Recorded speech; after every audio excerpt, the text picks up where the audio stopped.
സാധാരണക്കാർക്കും രോഗികൾക്കും സഹായകമാകുന്നതും രാജ്യത്തിന്റെ ക്ഷേമത്തിന് ഗുണകരമാകുന്നതുമായ രീതിയിൽ GST നിരക്കുകളിൽ വരുത്തിയ മാറ്റം സ്വാഗതം ചെയ്ത കൊല്ലത്തെ ജനങ്ങൾ 18% എന്നുള്ളത് 18% ആക്കിയത് വളരെ ഉത്തമമായ ഒരു തീരുമാനമാണ്. കാരണം ഉൽപാദന മേഖലയിൽ ഒരുപാട് മാറ്റങ്ങൾ വരുത്തും. പ്രോജക്ട്സ്, ഇൻഫ്രാസ്ട്രക്ചർ പ്രോജക്ട്സ്, അതിൻ്റെയൊക്കെ കോസ്റ്റ് കുറയും.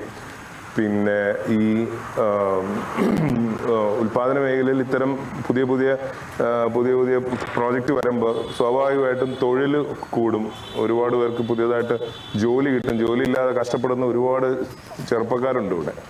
അപ്പം അവർക്കൊക്കെ പുതിയ തൊഴിൽ കിട്ടും. ഇന്നലെ എടുത്ത GST കൗൺസിലിൻ്റെ തീരുമാനം സാധാരണക്കാരെ സംബന്ധിച്ചോളം മിഡിൽ ഇൻകം ഗ്രൂപ്പിനെ സംബന്ധിച്ചോളം വളരെ പ്രധാനമായിട്ടുള്ള കാര്യങ്ങളാണ്.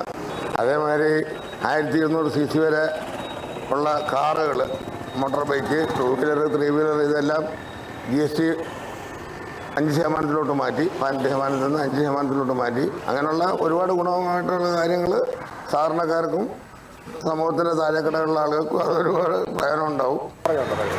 നമ്മുടെ ധനമന്ത്രി നിർമ്മലാ സീതാരാമൻ ഇന്നലെ GST ഒഴിവാക്കിയതിനെക്കുറിച്ച്, ഹെൽത്ത് ഇൻഷുറൻസ് അതിനെക്കുറിച്ച് പ്രത്യേകം പറഞ്ഞിട്ടുണ്ട്.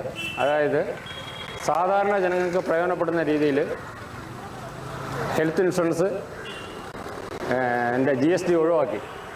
അത് ഈ GST ഒഴിവാക്കിയത് കൊണ്ട് സാധാരണ ജനങ്ങൾക്ക് അത് വളരെയധികം പ്രയോജനപ്പെടുന്നതാണ്. രണ്ടാമത്